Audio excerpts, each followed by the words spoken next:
ആഘോഷിക്കുന്ന ആഘോഷമാണ് വിഷു. ഗൃഹാതുരത്വം ഉണർത്തുന്ന ഓർമ്മകൾ കൂടിയാണ് വിഷുദിനം. മലയാളികളുടെ കാർഷികോത്സവവും പുതുവർഷവുമായാണ് വിഷു ആഘോഷിക്കുന്നത്.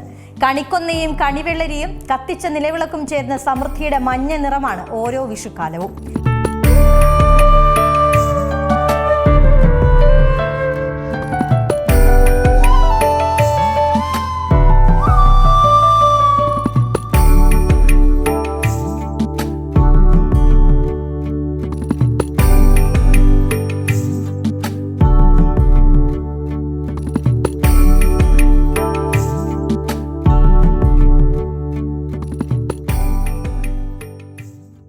കേരളത്തിൽ കൊയ്ത്തുത്സവമായും ജ്യോതിഷ പുതുവത്സരമായും വിഷു കണക്കാക്കുന്നുണ്ട്.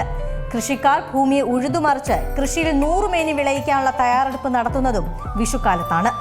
സംസ്കൃതത്തിൽ വിഷു എന്നാൽ തുല്യം അല്ലെങ്കിൽ സമം എന്നാണ് അർത്ഥം. അതായത് വിഷു ദിവസം പകലും രാത്രിയും തുല്യ മണിക്കൂറുകൾ പങ്കിടും. വിഷുദിനത്തിൽ കൂടുതൽ ആരാധിക്കപ്പെടുന്നത് കൃഷ്ണ ഭഗവാനെയാണ്. വിഷുവിന് ഏറ്റവും പ്രധാനം വിഷുക്കണി തന്നെ. കണിക്കൊന്നയും കണ്ണനും തമ്മിലുള്ള ബന്ധം വിഷുക്കണിയിൽ കാണാം. മഞ്ഞപ്പട്ടുടുത്ത കണ്ണനും മഞ്ഞയുടെ വസന്തമായ കണിക്കൊന്നയും ഒന്നിക്കുമ്പോൾ മനോഹാരിത പകരും. വരാനിരിക്കുന്ന ഒരു കൊല്ലത്തിന്റെ മുഴുവൻ പ്രതീക്ഷ കണ്ണിന് പൊൻകണിയായി ഉരുളിയിലൊരുക്കും. പ്രത്യാശയുടെ വെളിച്ചവുമായി പുതിയൊരാണ്ടിന്റെ പിറവിയാണ് കണക്കാക്കുന്നത്. പുത്തനാണ്ടിന് ഐശ്വര്യമേകാൻ പ്രകൃതിയിലെ വിഭവങ്ങൾ കൊണ്ട് കണിയൊരുക്കുന്നു. സമ്പൽ സമൃദ്ധമായ പ്രകൃതിയുടെ കൊച്ചു രൂപം തന്നെയാണ് വിഷുക്കണി. പ്രപഞ്ചത്തിന്റെ പ്രതീകമായ ഓട്ടുരുളിയിൽ ആദ്യം ഉണക്കലരി നിരത്തണം. അതിൽ സ്വർണ്ണ നിറമുള്ള കണിവെള്ളരിക്ക, കൊന്നപ്പൂക്കുല, വെറ്റില, അടയ്ക്ക, നാളികേരം, കസവുമുണ്ട്, അതിൽ ചാർത്തി സ്വർണ്ണമാല, സിന്ദൂരച്ചെപ്പ്, വാൽക്കണ്ണാടി, ഗ്രന്ഥം, ചക്ക, മാങ്ങ തുടങ്ങി വീട്ടുവളപ്പിൽ വിളഞ്ഞ എല്ലാ പഴങ്ങളും ഒരുക്കണം. എല്ലാം ഒരുക്കി വെച്ച ഓട്ടുരുളിക്കടുത്ത് ഈശ്വര സാന്നിധ്യമായി ശ്രീകൃഷ്ണ വിഗ്രഹവും. ആ വിഗ്രഹത്തിന് മുന്നിൽ നിലവിളക്ക് കൂടി കത്തിച്ചു വെക്കുന്നതോടെ വിഷുക്കണി ഒരുങ്ങിക്കഴിഞ്ഞു. ഓട്ടുരുളിയിലെ വാൽക്കണ്ണാടിയിൽ പ്രതിഫലിക്കുന്നത് നമ്മുടെ തന്നെ ജീവാത്മാവാണ്. അടുത്ത ഒരു കൊല്ലം മുഴുവൻ നമ്മുടെ ജീവാത്മാവിൽ നിറയേണ്ടത് പ്രകൃതിയുടെ ഈ തുടുപ്പ് തന്നെ ആകണമെന്നാണ് വിഷുക്കണി നൽകുന്ന സൂചന. ഉണർന്നെഴുന്നേറ്റാൽ ഉടൻ വിഷുക്കണിയുടെ സമയമാണ്. വിഷുവിന് ഒഴിച്ചുകൂടാനാകാത്ത ഒന്നാണ് വിഷു കൈനീട്ടം. വിഷു ദിവസം കയ്യിൽ പണം വരുന്നത് അടുത്ത വിഷു വരെ പണം ലഭിക്കുന്നതിനെ സൂചിപ്പിക്കുന്നു. കുടുംബത്തിലെ മുതിർന്നവർ പ്രായം കുറഞ്ഞ ആളുകൾക്കാണ് വിഷു കൈനീട്ടം നൽകുന്നത്. പ്രകൃതിയുടെ സമ്പൽ സമൃദ്ധി മുഴുവൻ സ്വയം അനുഭവിച്ചു തീർക്കാനുള്ളതല്ല, വരും തലമുറയ്ക്ക് കൂടി പങ്കുവെക്കാനുള്ളതാണ് എന്ന് ഓർമ്മിപ്പിക്കുന്നതാണ് വിഷു കൈനീട്ടം. കേരളത്തിലെ പ്രധാന വിളവെടുപ്പ് ഉത്സവങ്ങളിൽ ഒന്നുകൂടിയാണ് വിഷു. വേനൽക്കാലത്തെ പച്ചക്കറി വിളകളുമായി ബന്ധപ്പെട്ടാണ് മേട വിഷു ആഘോഷം. വിഷുവും കൃഷിയുമായി ബന്ധപ്പെടുത്തി ആചാരങ്ങൾ ഈ ദിവസങ്ങളിൽ നടക്കും. നിലം ഉഴുതുമറിച്ച് വിത്തിടുന്നതിന് തുടക്കം കുറിക്കുന്ന ചാലിടിയിൽ കർമ്മം, കാർഷികോപകരണങ്ങൾ വൃത്തിയാക്കി ഉപയോഗയോഗ്യമാക്കി വെക്കുന്ന കൈക്കോട്ടുചാൽ തുടങ്ങി വിഷുക്കരിക്കൽ, വിഷുവേല, വിഷുവെടുക്കൽ, പത്താമുദയം എന്നിങ്ങനെ കൃഷിയും മതാചാരങ്ങളായി ബന്ധപ്പെടുത്തി പല ആചാരങ്ങളും ഈ ദിവസം നടക്കും. വിഷുവുമായി ബന്ധപ്പെട്ട് പ്രധാനമായും 2 ഐതിഹ്യങ്ങളാണുള്ളത്. മഹാവിഷ്ണുവിന്റെ അവതാരമായ ശ്രീകൃഷ്ണനെ അടിസ്ഥാനമാക്കിയുള്ളതും രാമായണത്തിലെ രാവണനെ അടിസ്ഥാനമാക്കിയുള്ളതുമാണ് ഐതിഹ്യം. അഹങ്കാരിയും ശക്തനുമായ നരകാസുരന്റെ ഉപദ്രവം സഹിക്കവയ്യാതെ ശ്രീകൃഷ്ണനും ഗരുഡനും സത്യഭാമയുമൊത്ത് നരകാസുരന്റെ നഗരമായ പ്രാഗ് ജ്യോതിഷത്തിലേക്ക് പ്രവേശിച്ചു. ശ്രീകൃഷ്ണനും സത്യഭാമയും ഗരുഡനും അസുരന്മാരോട് യുദ്ധം ചെയ്തു. യുദ്ധത്തിൽ അസുര പ്രമുഖരെ എല്ലാം അവർ നിഗ്രഹിച്ചു. ശ്രീകൃഷ്ണൻ അസുരശക്തിക്കുമേൽ വിജയം നേടിയത് വസന്തകാല ആരംഭത്തോടെയാണ്. ഈ ദിനം വിഷു എന്നറിയപ്പെടുന്നതാണ് ഒരു ഐതിഹ്യം. രാക്ഷസ രാജാവായ രാവണൻ ലങ്ക ഭരിക്കുന്ന കാലത്ത് സൂര്യനെ ഉദിക്കാൻ അനുവദിച്ചിരുന്നില്ല. വെയിൽ കൊട്ടാരത്തിൽ പ്രവേശിച്ചതിനാൽ രാവൺ നിഷ്ഠമായില്ല എന്ന കാരണത്താലാണത്. ശ്രീരാമൻ രാവണനെ നിഗ്രഹിച്ചതിന് ശേഷമേ സൂര്യൻ നേരെ ഉദിച്ചുള്ളൂ. ഈ സംഭവത്തിൽ ജനങ്ങൾക്കുള്ള ആഹ്ലാദം പ്രകടിപ്പിക്കുന്നതിനാണ് വിഷു ആഘോഷിക്കുന്നതെന്നാണ് മറ്റൊരു ഐതിഹ്യം. വിഷുവിന് തലേ ദിവസം വീട് വൃത്തിയാക്കി ചപ്പുചവറുകൾ കത്തിക്കുന്നത് രാവണവധത്തിന് ശേഷം നടന്ന ലങ്കാദഹനത്തെയാണ് സൂചിപ്പിക്കുന്നത്. കേരളത്തിലെ ശ്രീകൃഷ്ണ ക്ഷേത്രങ്ങളിലെല്ലാം വലിയ തിരക്കാണ് വിഷുദിനത്തിൽ അനുഭവപ്പെടുക. തിരുവനന്തപുരം പത്മനാഭസ്വാമി ക്ഷേത്രം, ഗുരുവായൂർ ക്ഷേത്രം, അമ്പലപ്പുഴ ക്ഷേത്രം, ശബരിമല തുടങ്ങിയ ക്ഷേത്രങ്ങളിലെല്ലാം വലിയ തിരക്കാണ് അനുഭവപ്പെടുക. വടക്ക്, മധ്യ, തെക്കൻ കേരളത്തിൽ പല രീതിയിലാണ് വിഷു ആഘോഷങ്ങൾ. വിഷുക്കോടിയും വിഷുക്കണിയും വിഷുക്കൈനീട്ടവും കഴിഞ്ഞാൽ പിന്നെ വിഷു സ്പെഷ്യൽ വിഭവങ്ങളുണ്ട്. ഉണ്ണിയപ്പമാണ് വിഷുവിന് ഏറ്റവും സ്പെഷ്യൽ. അതുപോലെ തന്നെയാണ് വിഷുക്കട്ടയും. തൃശ്ശൂരുകാരുടെ വിഷുദിനത്തിലെ മുഖ്യ വിഭവമാണ് വിഷുക്കട്ട. മധുരമോ ഉപ്പോ ഇല്ലാത്ത വിഷുക്കട്ടയ്ക്ക് ശർക്കരപ്പാനിയും മത്തനും പയറും ഉപയോഗിച്ചുള്ള കൂട്ടുകറിയുമായാണ് തൊട്ടുകൂട്ടാനുള്ളത്. മധ്യകേരളത്തിലെ വിഷു വിഭവമാണ് വിഷുക്കഞ്ഞി. പച്ചരിയും വൻപയറും ശർക്കരയും ഉപയോഗിച്ചാണ് തയ്യാറാക്കുന്നത്. മലബാറുകാരുടെ പ്രിയപ്പെട്ട വിഭവം കണിയപ്പമാണ്. ഉണ്ണിയപ്പത്തോട് സമാനമാണ് കണിയപ്പം. കണി കണ്ടതിന് ശേഷം കുട്ടികൾക്ക് കൊടുക്കുന്നതിനാലാണ് കണിയപ്പം എന്ന് വിളിക്കുന്നത്. പഴമാങ്ങാക്കറിയും ചക്കത്തോരനുമെല്ലാം ഈ ദിനത്തിലെ വിഭവങ്ങളാണ്. തെക്കൻ കേരളത്തിൽ ആഘോഷങ്ങൾ കുറവാണെങ്കിൽ വടക്കൻ കേരളത്തിൽ ഒരാഴ്ചയോളം നീളുന്ന വലിയ ഉത്സവമാണ് വിഷു. തെയ്യം, തിറ സീസണോടൊപ്പം വിഷുവിനെ മലബാറുകാർ വലിയ രീതിയിലാണ് ആഘോഷിക്കുന്നത്. വിഷുക്കണി മുതൽ നോൺ വെജ് സദ്യ വരെ ഉൾപ്പെടുന്നതാണ് വടക്കൻ കേരളത്തിലെ ആഘോഷം. തെക്കൻ കേരളത്തിൽ നിന്ന് വ്യത്യസ്തമായി ഒരാഴ്ചയോളം കാലമാണ് മലബാറിൽ വിഷു ആഘോഷിക്കാൻ തുടങ്ങുന്നത്. തെക്കൻ കേരളത്തിൽ ദീപാവലി ആഘോഷങ്ങൾക്കാണ് പടക്കങ്ങൾ പൊട്ടിക്കുന്നതെങ്കിൽ മലബാറിൽ ഇത് വ്യത്യസ്തമാണ്. ഒരാഴ്ച മുൻപേ പടക്കങ്ങൾ പൊട്ടിച്ചു തീർക്കുന്ന തിരക്കിലാണ് മലബാറുകാർ.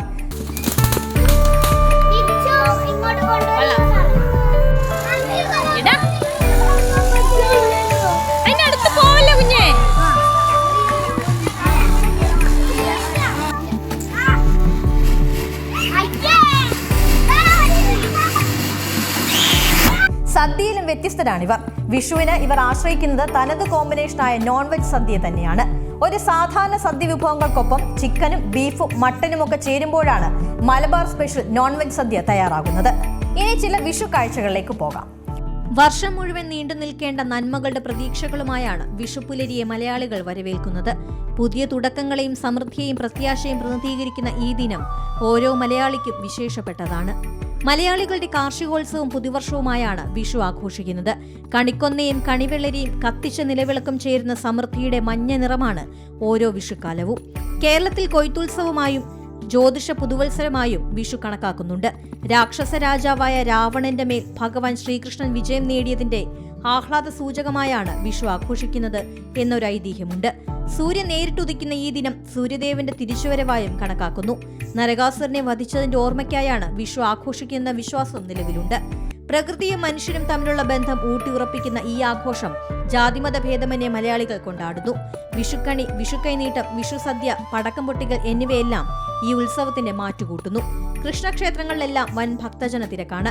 ശബരിമലയിലും ഗുരുവായൂരിലും അടക്കം സംസ്ഥാനത്തെ പ്രമുഖ ക്ഷേത്രങ്ങളിലെല്ലാം വിഷുക്കണി ഒരുക്കി. വിഷുപ്പുലരിയിൽ കണ്ണനെ കണി കണ്ടുണരാൻ ഗുരുവായൂർ ക്ഷേത്രത്തിൽ വൻ തിരക്കാണ് അനുഭവപ്പെടുന്നത്.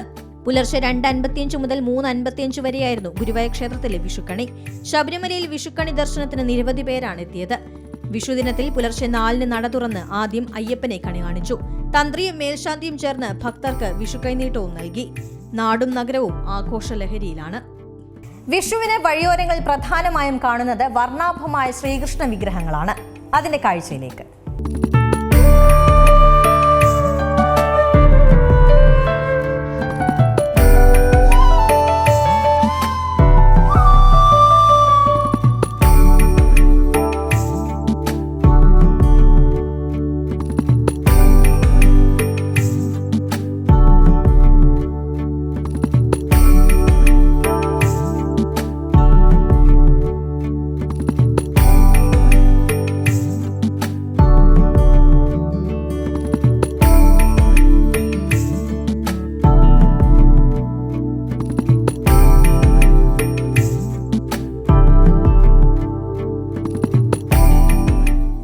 കണിവെള്ളരി ഇല്ലാതെ മലയാളികൾക്ക് എന്ത് വിഷു?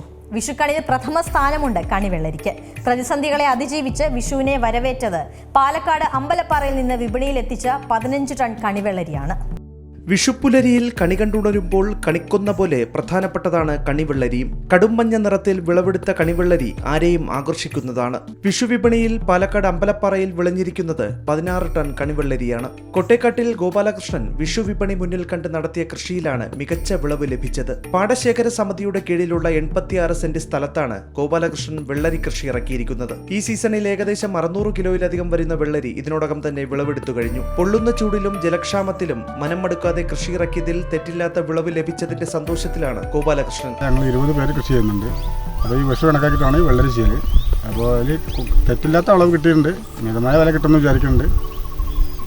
അങ്ങനെയാണ് ഇപ്പോൾ എല്ലാ സമയത്ത് ഞങ്ങൾ പ്രതീക്ഷിക്കാറ്. വിളവെടുത്ത വെള്ളരികൾ ഒറ്റപ്പാലത്തെ മൊത്ത വ്യാപാര കേന്ദ്രങ്ങളിലേക്കും അമ്പലപ്പാറ പ്രദേശത്തെ ചില്ലറ വ്യാപാരികൾക്കുമാണ് നൽകിയത്. ഗോപാലകൃഷ്ണൻ ഉൾപ്പെടുന്ന ആശ്രയ പച്ചക്കറി സംഘവും ഇത്തവണ വലിയ തോതിലുള്ള കൃഷിയാണ് നടത്തിയിരിക്കുന്നത്. 18 അംഗങ്ങൾ അടങ്ങുന്ന ഈ കൂട്ടായ്മ 7.5 ഏക്കറിലായി നടത്തിയ കൃഷിയിൽ നിന്നും 15 ടണ്ണോളം വെള്ളരിയാണ് വിളയിച്ചെടുത്തിരിക്കുന്നത്. പത്തിരിപ്പാല, ഒറ്റപ്പാലം എന്നിവിടങ്ങളിലെ മൊത്ത വ്യാപാര കേന്ദ്രങ്ങളിലേക്കും അമ്പലപ്പാറയിലെ ചില്ലറ കച്ചവടക്കാർക്കുമായിട്ടാണ് ഇവ വിതരണം ചെയ്തിരിക്കുന്നത്. മലയാളികളുടെ ആഘോഷവും പ്രതീക്ഷയുമായി വിഷുവിനെ വരവേൽക്കുന്ന കോതമംഗലം സ്വദേശി മഹറൂം തന്റെ കൃഷിയിടത്തിൽ വിളവെടുപ്പിന്റെ തിരക്കിലാണ്. മണ്ണിനോടുള്ള സ്നേഹത്തിന് ഒരിക്കലും പ്രായം കാണില്ലെന്ന് തെളിയിക്കുന്ന കാഴ്ചകളാണ് 76-കാരനായ മഹറൂബിന്റെ കൃഷിയിടത്തിൽ നമുക്ക് കാണാൻ കഴിയുന്നത്. വെള്ളരി, കുക്കുംബർ, പയർ, തണ്ണിമത്തൻ, ചീര തുടങ്ങിയവയുടെ വിളവെടുപ്പിന്റെ തിരക്കിലാണ് മഹ്റൂബ്. പ്രായത്തിന്റെ ബുദ്ധിമുട്ടുകളൊന്നും കണക്കാക്കാതെ ദിവസവും വയലിൽ ചിലവഴിച്ച് വളർത്തിയ ഈ കൃഷി വിഷുവിന്റെ യഥാർത്ഥ സന്തോഷമായി മാറുന്ന കാഴ്ചയാണ് കാണാനാകുന്നത്. തനിക്ക് കൃഷി ചെയ്യുന്നത് വളരെ ഇഷ്ടമാണെന്നും കാർഷിക കുടുംബത്തിൽ ജനിച്ച താൻ വളരെ ചെറുപ്പം മുതൽ കൃഷി ചെയ്തു വരികയാണെന്നും ഇതാണ് തന്റെ സന്തോഷമെന്നും മഹ്റൂബ് പറഞ്ഞു. ഞാൻ ഈ തവണ വിഷു പ്രമാണിച്ച് പാടത്ത് അതിൻ്റെ ഒരു 80 സെൻറ്റ് സ്ഥലത്ത് പയർ, കുക്കുംബർ, വെള്ളിരി, തണ്ണിമത്തൻ, ചീര മുതലായ കൃഷികൾ ചെയ്തിരുന്നു. ദൈവ അനുഗ്രഹം കൊണ്ട് ഇതുവരെ വലിയ മോശമൊന്നും വന്നില്ല. എങ്കിലും നല്ല കൃഷിയാണ് എനിക്ക് കിട്ടിയത്. പ്രായമൊരു തടസ്സമല്ലെന്നും ആഗ്രഹമുണ്ടെങ്കിൽ എല്ലാം സാധ്യമാണെന്നും മഹ്റൂബിന്റെ ഈ അധ്വാനം പുതുതലമുറയ്ക്ക് നൽകുന്ന ഒരു പാഠമാണ്.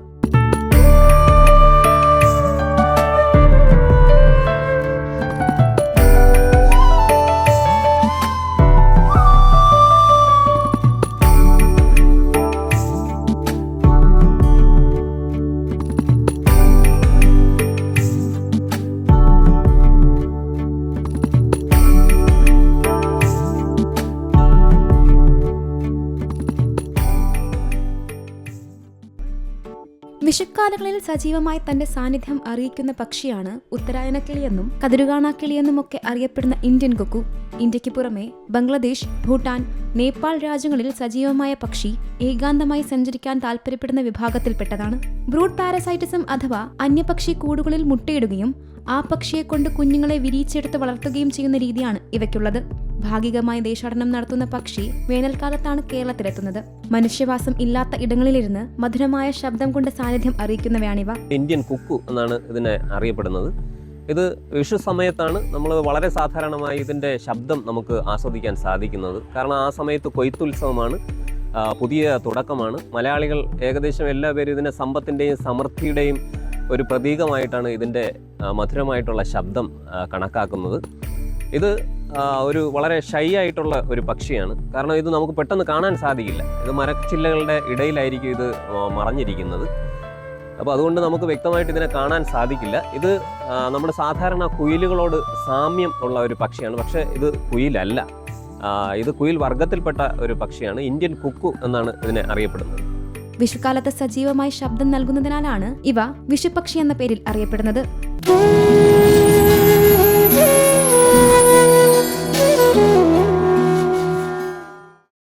ഏറ്റവും പുതിയ വാർത്തകളും വിശേഷങ്ങളും വിരൽ തുമ്പിലറിയാൻ സീ മലയാളം ന്യൂസ് എല്ലാ ഡിജിറ്റൽ പ്ലാറ്റ്ഫോമുകളിലും ലഭ്യം.